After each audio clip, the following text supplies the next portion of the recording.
ஆசைக்கும் தேவைக்கும் வாழ்வுக்கும் வசதிக்கும் ஊரார் கால் பிடிப்பார்.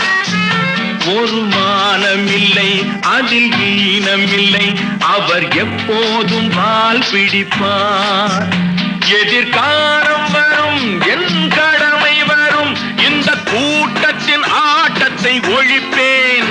பொது நீதியிலே புது பாதையிலே வரும் நல்லோர் முகத்திலே விழிப்பேன்.